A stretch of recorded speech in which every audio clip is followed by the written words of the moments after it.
Hello, everybody. Welcome to this session. Thank you for coming. We were nervous because we're up against Rio Ferdinand, and we think he's a big name. And Damian's a massive Man United fan, so I thought Damian wasn't going to turn up. So thank you for coming. We're going to kick it off by taking a look at the last 12 months on BBC Three.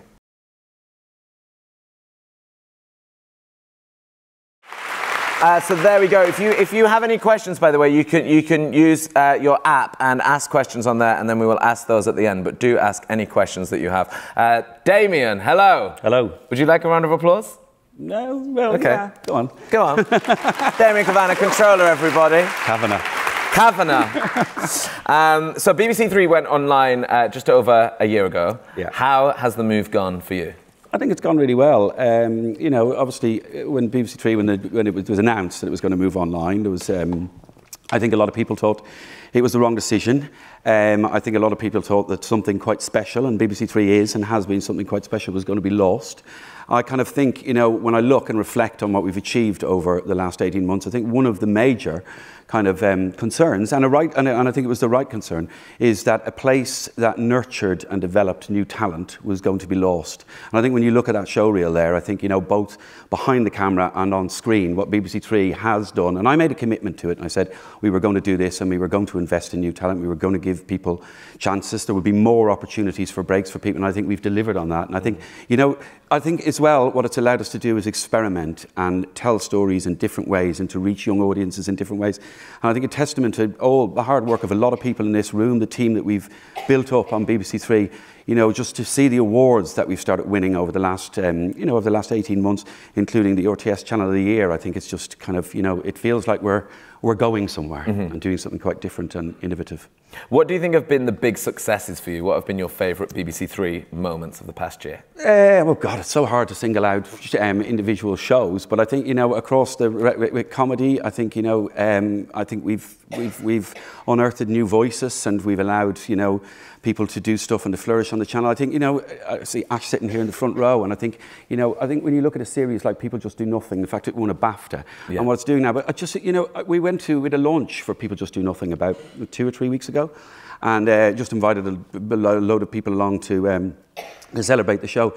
And it was really striking in the audience that one young guy stood up when he was watching it, and he gave this really passionate kind of response to watching the first episode and saying, and remember, this is a comedy. That show represents people like me and my life on a screen that I don't generally see on television. And I kind of think when we can do that with comedy, but I think, of course, you look across the slate and what we're doing with our Making Me Think kind of ideas, what we do with documentary, what we do in current affairs, the short form stuff, I think, has been, you know, I've been really surprised by it. I saw somebody ran the stat for me the other day.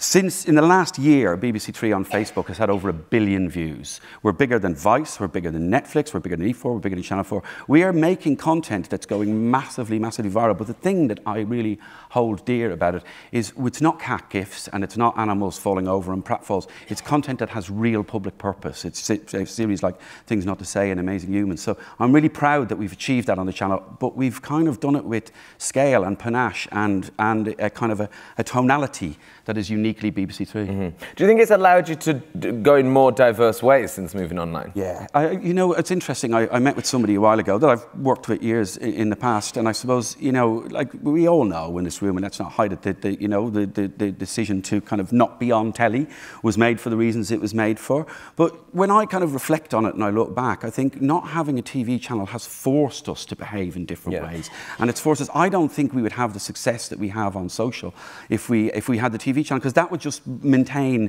our focus. And I think what we've managed to do and tell stories in different ways and, you know, experiment with form. And you see in that show reel there, we've got Unsolved. I know NASA's going to be sitting up here in a moment. She'll talk more about the short form stuff we're doing. But trying to tell stories in different ways and try and kind of, you know, tell them cross-platform for our audiences. I don't think we would have pushed as far if we relied on the television channel, because we just rely on that. I think as well, people are more likely to, definitely more likely to share stuff that you find online rather than share stuff. Like I wouldn't tweet, did you watch this on the telly last night? Where I'd be like, oh, have you seen this? I think it's made it a lot more shareable. Well, one of the things that we really try and do, and it's kind of an inward-facing thing when we're kind of discussing ideas and what we want to do on BBC Three, and it's about, we don't do stuff that's benign, or we want to do stuff. We've got this thing that I know it sounds like a kind of a I don't know, well, mission statement for want of a better word, but it's about stimulating emotion and provoking reaction. And I think the stuff that we do, particularly on social, when we're starting to think about an idea and we're developing ideas, will people share it, or will people be emotionally engaged with it enough to do something with it, is a really important thing, as opposed to people just watching something that just washes over them. And I think when you look at some of the stats that we've had, like we've got films, short films on social that have been shared over 1 million times. Like, that's resonating with people in a really, really powerful way. And I kind of think, you know, when I look at those and you compare it to what, you know, and I know we do both, and I'm very proud that we do both long form programming and we do the short form stuff. But I think we're doing something that's engaging particularly young audiences in a way that they're responding to it. And the interesting thing about what we do on social is I don't really care about just blunt views. If we want people to engage with our content, and that means that they like it, share it, or comment on it. And that means I think you've done something that has elicited a response in a powerful way. Now, you said you won Channel of the Year. Yes. But is BBC Three, is it a channel now, or what is it? It's some sort of just like being, isn't it? I don't know, but I think if, you know... It's like a gas. If it's not a channel, you're going to have to tell the people who keep giving us awards that it's not a channel. But I think, you know, it's... what is it? It's a feeling. We don't commission into slots because we don't have a schedule. But what we do is we're commissioned into... It's got a tonality to it. It stands for something. It's a brand. It's a digital online brand. And, you know, in the same way as when you're running a TV channel, and I've run them in the past, and you've got your slots and you commission programs into that, we commission for specific platforms. We commission content in different ways. Some of the content that we do, so say, for instance, This Country is a TV show. It's a conventional TV show, a very, very brilliant comedy. But the stuff that we're doing online with that on social is huge. We've done really interesting things with the People Just Do Nothing guys. So, you know, we're kind of trying to... But if we talk about BBC Three and what we're trying to achieve with it, we kind of talk about it as an ecosystem of touch points where there's different kind of, whether it's social platforms, iPlayer, we've got BBC One and Two, we've got bbc.co.uk, the content that we do on BBC Sport News and homepage. So we're trying to put content all over the place just to reach the widest, the biggest young audience that we possibly can. BBC Three was a real important place for a lot of new young comedians who've gone on to be huge. What's going on in terms of new talent at BBC Three? What are you... Still, as I was saying earlier, it's still massively important. It's absolutely central to BBC Three. The thing that we try and do is you know, it's quite interesting, isn't it? And I think, you know, just listening to Jon Snow last night is about trying to represent that diversity of voice across the channel and try and make shows that when young people or people watch it, they recognise a part of them in it. I think, and you know, it's really important that we try and find those unique new voices and we develop them, we put them on the channel. It's really important that we make films. We just released a film last week, a short series that our in-house team that's led by Max made called Britain's Forgotten Men. It's about a group of young men on a estate in South Manchester in Withenshaw who are completely marginalised and it's their life. And to be really honest with you, they're not the kind of voices, I think, that get a platform and get a platform on TV where they can say what they feel and how they feel about the world and what's happening in the world. And I just think it's really, really important that we find that new talent. And this is really important for me, in front of and behind the camera. Like what we've started doing now, we've launched a scheme called The Hub, which launches in September, and we've employed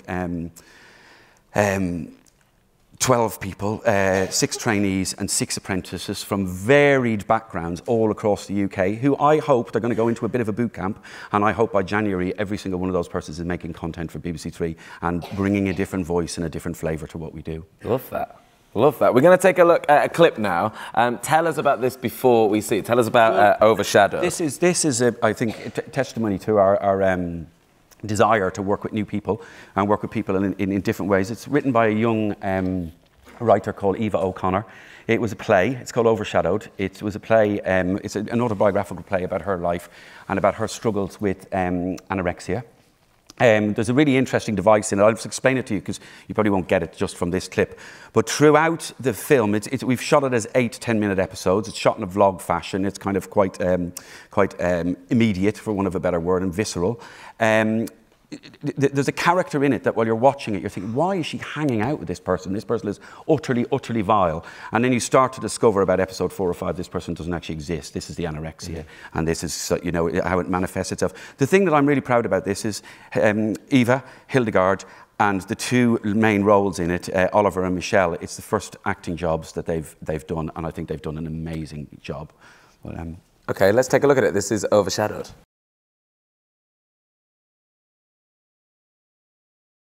So there we go, that is Overshadowed. We're gonna talk about reach. Talk to me about reach. How's the channel doing? My favourite subject. Yeah. Well, it's, you know, we knew when we stopped running BBC Three as a TV station, channel, which ran from, what, 7 o'clock in the evening till 4 o'clock every morning, that we would lose some reach.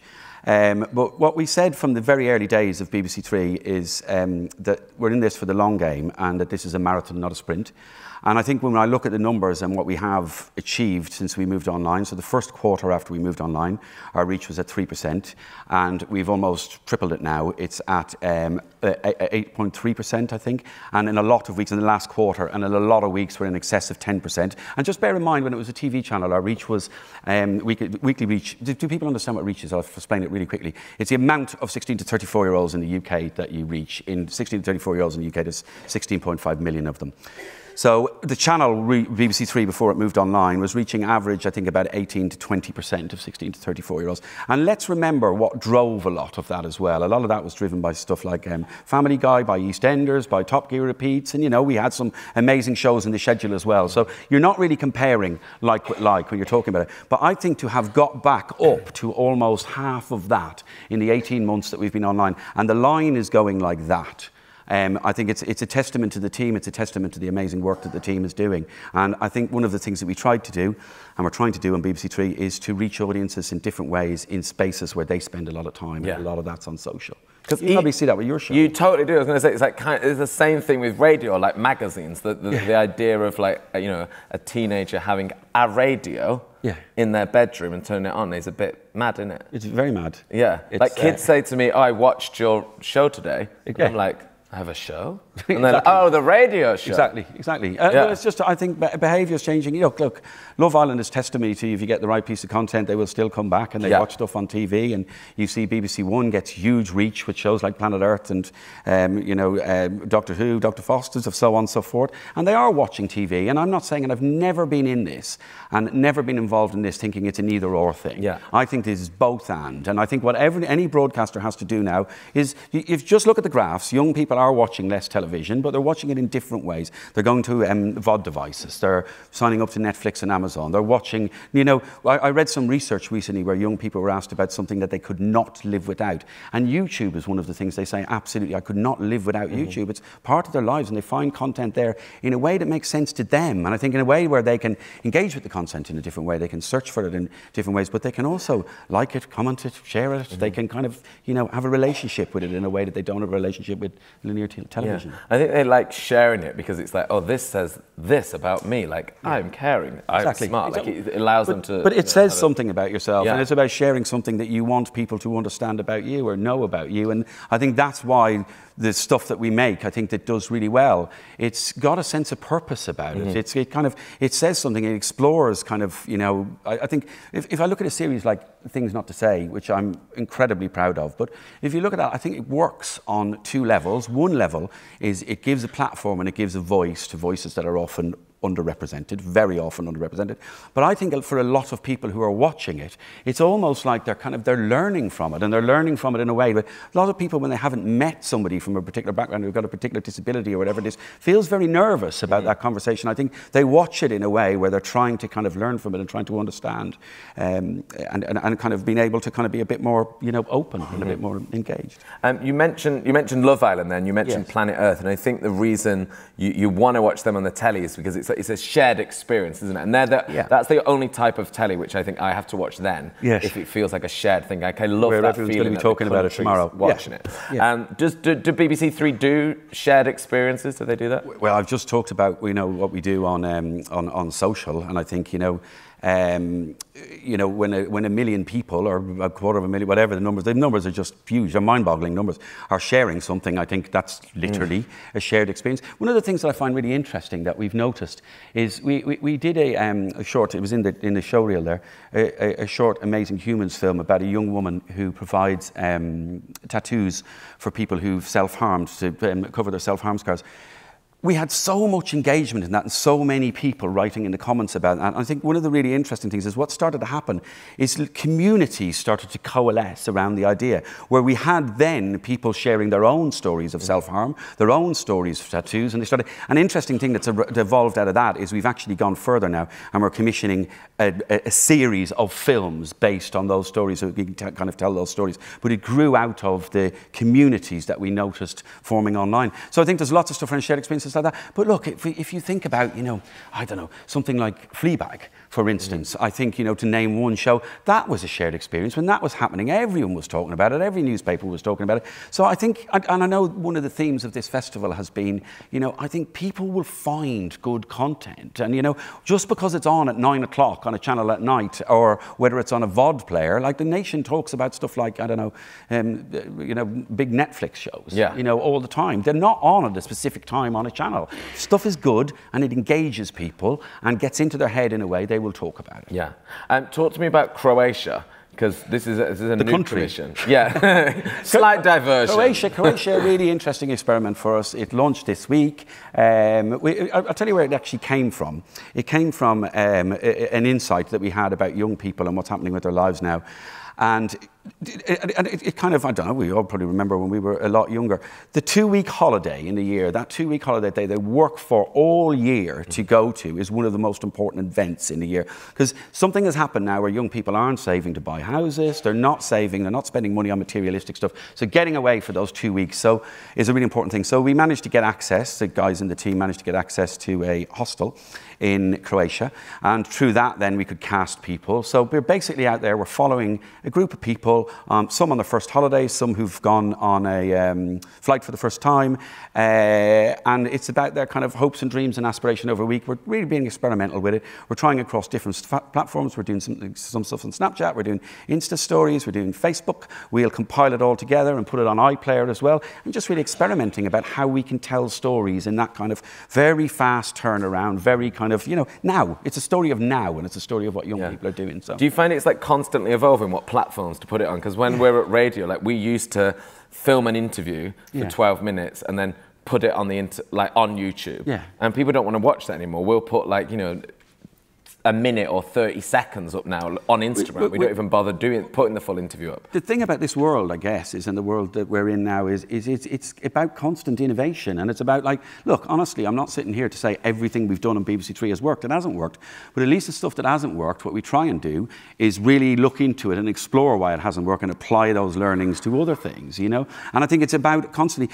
One of the worst things we could do is to think that we're only going to serve one platform and everything we do is about this, because all they have to do is change an algorithm and your world changes. Yeah. So we've got to, that's why I say, and I know it sounds really wanky and I'm sorry, but an ecosystem of touch points. That's what we need. We need to be everywhere. Oh, I like that. We need to be everywhere.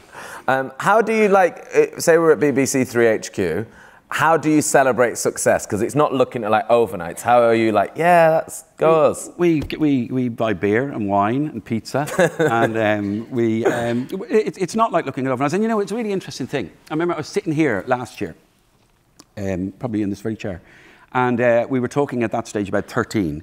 And when I was sitting on stage, I was saying 13's done really, really well for us, and the first episode had 1.8 million requests on iPlayer. I'm looking at 13 now, it's got 3.4 million requests on iPlayer. So when do you stop measuring? Because we're buying different rights packages, and they're sitting on a VOD platform, namely iPlayer, or on social platforms, for a much longer period of time. You can scratch your head about these things. I remember when our YouTube channel, we've had phenomenal growth. I think we've grown over 700% in the since we've moved online.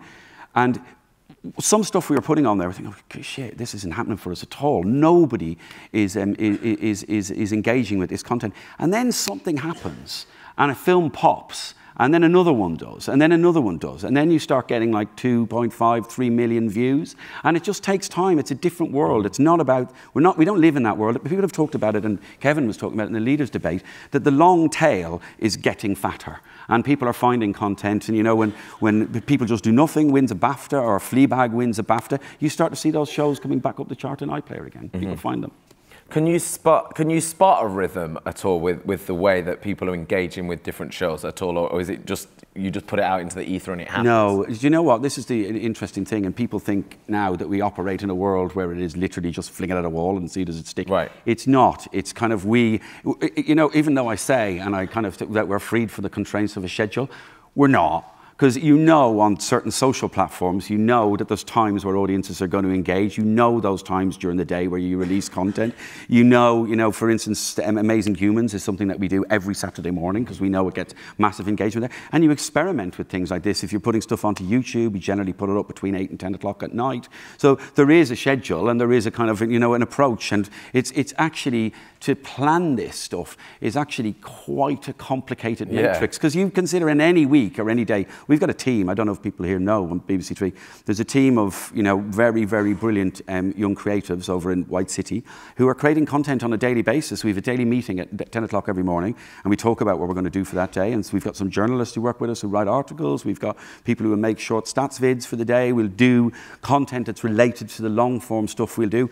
It can all go out at the same time, so it has to be quite meticulously planned, and it's a bit of a kind of it's a bit of a big 3D jigsaw. To be honest. It does feel very 3D. It feels really exciting, but does having all these different opportunities mean you've got lots more competitors? Because it's not like you versus ITV2 or anything as simple as that, is it? There's a lot more competition, I imagine. Do you know what? It's interesting in the world, and I think what we're doing on BBC Three, and I think what's happening, and I think particularly in a digital and a VOD environment, is the idea of competition is quite a strange thing because it's not a zero-sum game anymore. Yeah. It's about, in the world of 3 or 4 or 5 TV channels, when you had to watch something on BBC One at 9 o'clock at night, and by watching something on BBC One at 9 o'clock meant you didn't watch the 4 other channels. That's an incredibly intensely competitive environment. But now what's happening is young people are generally watching more video content, but they're just watching it on their own terms and in different places. So when I think about who the competitors are, the bit that worries me, and I think it's why we have to be fleet of foot in terms of competitors, it's not so much about competing for audiences,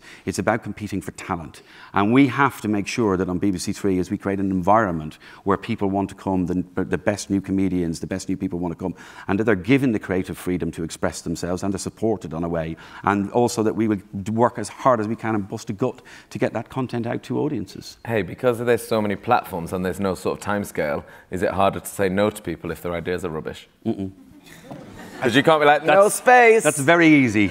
Very easy. Very easy. You just just say there's no space for this. right anyway. Now. We've got something similar.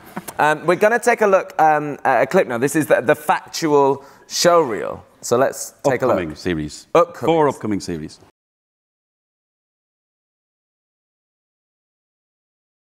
Oh, it's not. It's not. Things not to say to deaf people. I thought it was a bit early for the ecstasy video. Here's things what not to say to deaf people.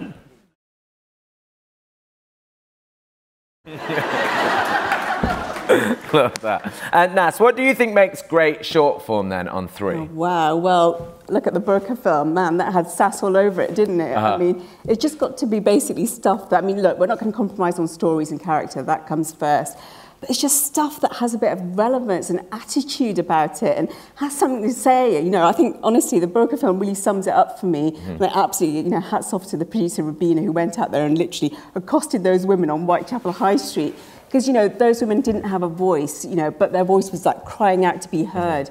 I think it's stuff that just has something to say, just brilliant, brilliant innovation in the way that you kind of shape stories for particular platforms. So just stuff that really absolutely feels like it's online. It could only be found online. It's not a short television show. Yeah, that is definitely one of those clips, because when I got sent that clip the other week, that I had to show people. Yeah, so I need to share it with them or show people in the office that you've got to see that. And I guess that's what it is. What's the ambition then in the future for short form for 3? Some of it's echoing really what Damian's just been talking about, which is kind of really innovating with kind of how you tell stories across all the digital platforms. So I'm really encouraging indies to think hard about how do you tell a story across, say, Facebook Live or, YouTube or iPlayer, and that it feels natural to the editorial, because I think that's something else, it's not just about gimmick storytelling, it's storytelling that really feels like you're maximising the potential of the characters or the topic or the story that you're talking about. So I really want stuff that absolutely monkeys with your mind and blows people out of the water and sets the agenda for what short form is, at the BBC, if you like. So. We're going to see the ecstasy film now. Here it is. Time for ecstasy.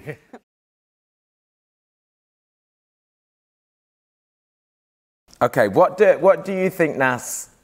Careful. What do you think suppliers, as in producers, what do you think suppliers need to think about when they're pitching short form? Quality and cut. That's what I think about.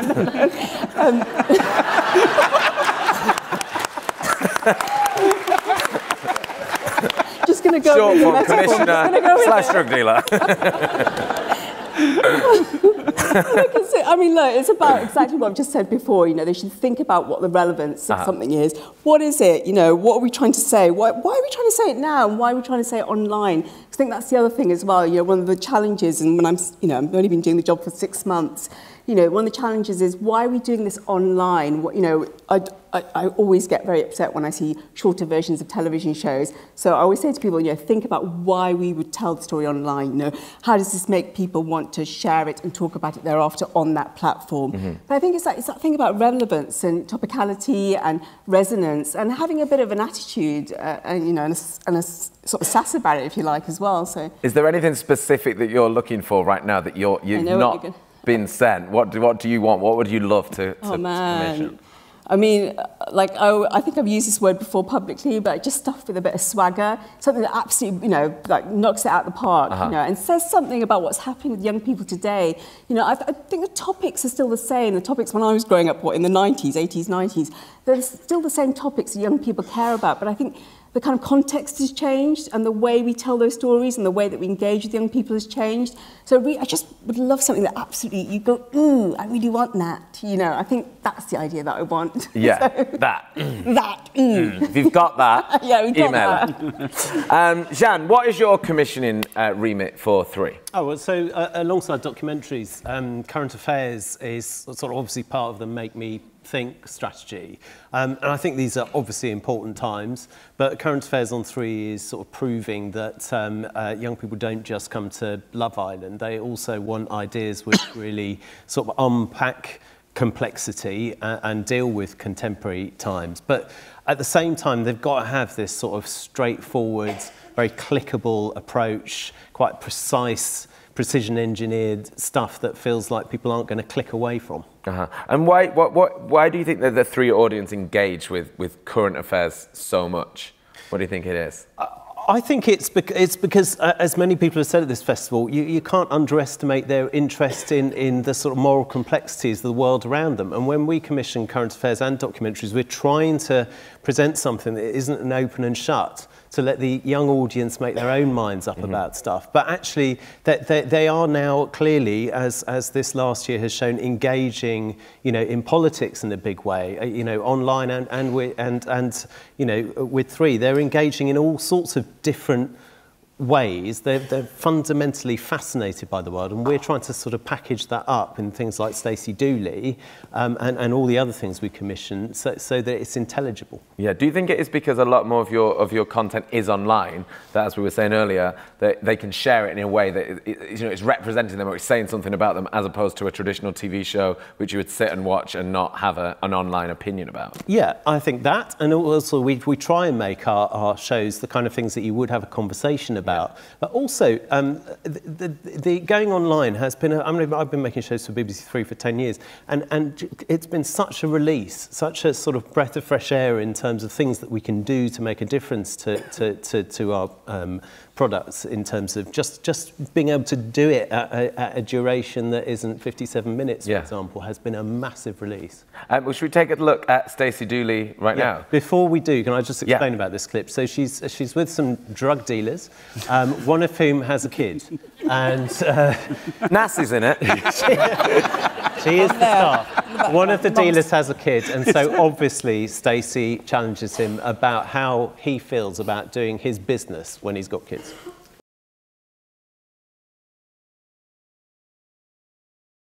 So that was from Kids Selling Drugs. Wow. Just really good journalism from Time Inc. there. And she's had a belter of a year. She started off in Iraq, she's been to Japan and the Philippines looking at busting paedophiles, and now she's doing a domestic investigative undercover story. Wow. What do you think have been your personal standout moments for current affairs since it moved online, Jeanne? I think a lot of what we've done with Stacey is sort of blazing a trail. We're sort of bringing back the kind of journalism that young people want to see. We're going to look at a bit more undercover stuff in the future as well. I think the opportunity to do singles that really do sort of set issues alive at the right duration using sort of different unpredictable techniques has been good. So we've done a film about featuring young, new voices. Should I Marry My Cousin we've done this year. Kicked Out from Care to Chaos about care leavers, both with new, fresh, young voices. And then a real departure for us is not necessarily doing journalism in the way that you might expect. We've got a series called Sex, Drugs and Murder, Life in the Red Light Zone, which has been running for a year now. It's come out of BBC Studios. It's about the first legalised prostitution zone in Holbeck in Leeds. But it's actually character-driven current affairs, shot episodically, almost like a soap opera. And it's just been, you know, humanly moving. It's funny. It's not necessarily just a film about prostitution. It's a film about addiction. And we're just incredibly proud about looking for new shapes for current affairs to sort of deliver that, you know, in the way that young audiences want to click on. Yeah, we have a clip of that. Should we take a look? Okay, let's take a look. I'm a qualified holistic therapist, aromatherapist, Reiki master. It's not like I'm just a down and out council estate commoners muck junkie. Do you know what I mean?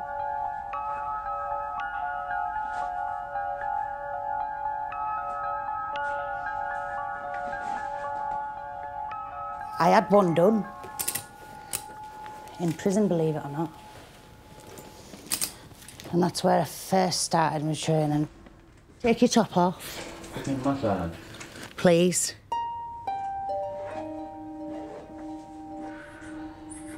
Once I've sorted myself out completely, I want to be able to move forward and start doing this again. I'd still stand here and say working on the beat and being a prostitute, doing what I've done, is a lot harder than any job. It's not something that I'd say I'd want to spend the rest of my life doing, but I would doing this. Most definitely.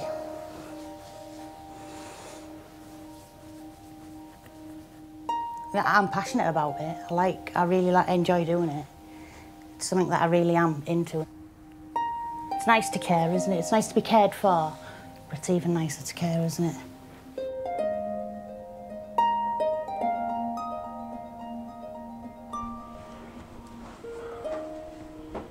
Thanks is a wonderful word and all. For what? For that. What is wrong with you? Seriously? I like that went from like so emotional and being cared for, and then she's like, what's wrong with you?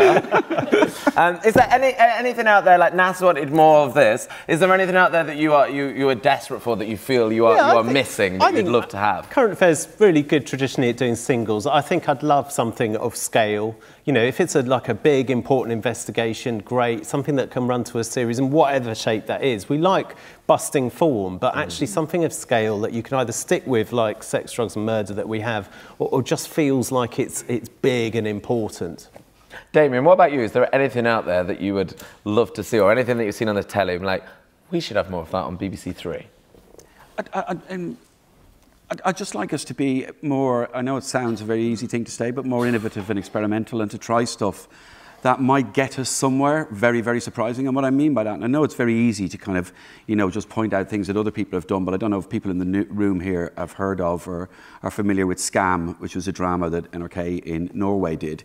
And it was just the approach to it and the way that they released it was just very, very different than people would normally do with narrative or with drama. It's like they released it in real time. It was shot in scenes, so if a scene took place at 10 o'clock at night in a nightclub, they released that scene at 10 o'clock at night, and then there was a lot of conversation around social and so on and so forth after. That drama is one of the, well, not one of, it is the highest rating drama for young people in Norway, and it's been seen by 98% of the population. And what I really want us to try and do is just to experiment and try and have the courage to just leap off a cliff at times and try and experiment and tell stories in different ways. Because I genuinely think if we do something that surprises the audience and kind of, you know, kind of just, it feels kind of unique and distinctive to them. They're going to reward us for it in a massive way. So I think, you know, really important that we continue doing all the stuff that we are doing, but there's opportunity on BBC Three to experiment, and I want to encourage everybody to come with their kind of boldest ideas. And I think experimenting with form is something we can do, and to think about it and how we can play it out across all the platforms that we have at our disposal. Because fundamentally at the moment, you know, on social platforms, we're huge. We can get huge audiences and we can push things to people in kind of, you know, in a way that has scale about it. But let's kind of think about, you know, really, really experimenting. Exciting times. Yeah.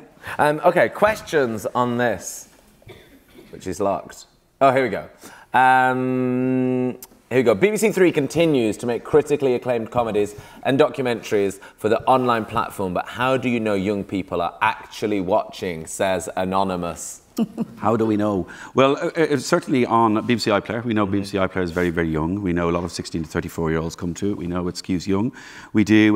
We work with the measurements that we get, or, you know, companies like ComScore, so on and so forth. So we know who's there. Sign in is going to help us on iPlayer. Now mandatory sign in is there. We know exactly who's watching the shows. Don't forget as well that all the stuff that we do on BBC, sorry, all the stuff that we commission on BBC Three, all the long form stuff, all plays on BBC One or BBC Two as well.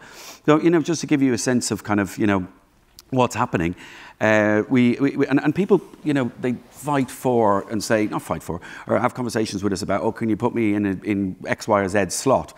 What we've tried to do on BBC Three is to put the shows, on BBC One in particular, put the shows after shows that are already delivering a big young audience. So Right Sound late at night, but we play them after Match of the Day. We play them after Graham Norton.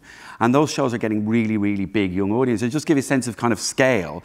You know, when we play a show at that hour of night, you're talking about it doing something 1.1, 1.2, 1.4 million. You know, you look at brilliant comedies on Channel 4, for instance, like Catastrophe, a massive fan of Catastrophe. But on the live channel at 10 o'clock, it's doing 0.6 million, you know. And then on top of that, I've just got in front of me here, you're looking at, you know, Fleabag episode 1 is 2.6 million requests on iPlayer. So what happens on BBC One is not the beginning, middle and end of it. So it's kind of, you know, we have the platforms, I think, to reach audiences at scale. Okay, next up, Boyd Hilton would like to know, you're competing with Netflix, so what, etc. So why not make a bigger deal and announce when your top shows, like People Just Do Nothing, will be available way in advance? Because, you know, Netflix love to do that, don't they? You know what, and all of this, the thing that we're trying to do with BBC Three by moving online is to learn. And we're trying to kind of learn in a way that we can be a pathfinder for the rest of the BBC. And Boyd, wherever you are, that's a great idea. And I think we're doing a lot of work. Nikki, who I think is here, who runs marketing for BBC Three, youth marketing for the BBC actually, is running this project about the future of marketing. And I think we have to, everything in this world is up for grabs. We have to re-examine how we do every single part of our business. We've done a lot of it already, but I think that's a good idea and we should think about that. Next question from Alex is, should Facebook pay BBC Three for its content? Would they? Yeah. I'd love it. I'd love it, but they're not going to. Yeah. They're not going. Look, I suppose it's one of those kind of things. It's a platform that young people are on. And we know we can reach young audiences with content that has a sense of purpose on it. So, you know, I suppose one of the conversations that we have to start having over time is, and when we get really good at what we're doing and get better at what we're doing, is how can we start to look at maybe ex-UK? You see, I don't think we can do that because of the licence fee and so on and so forth, but there are opportunities ex-UK to start monetising content from BBC Three on various platforms. Anonymous has been on again, will BBC Three be moving back into entertainment shows and formats anytime soon? Entertainment shows, we do entertainment at the moment. You know, we've got Junior Doctors coming back. We have Murder and Successville has just finished recently. Incredible series, Ramesh Asian for Provocateur. We're in the market for new ideas, always in the market for new ideas. When we talk about formats, I think we've kind of moved away from formats, but like anything else, we'd never say never. We've done some quite innovative and I think experimenting in the short form area with formats. Eating with My Ex is one such idea, which has done really well for us. So I think we're open to anything. As Nas said, and I think what everybody's going to get from this, we're just looking for good ideas and ideas that we think young people are going to relate to in a big way. Well, an exciting time, I feel. And okay, well, thank you for coming. Thank you for your questions. Thank you to our sponsor, Broadcast. Thank you, Nas. Thank you, Jean. Thank you, Damian. Thank you, Nick.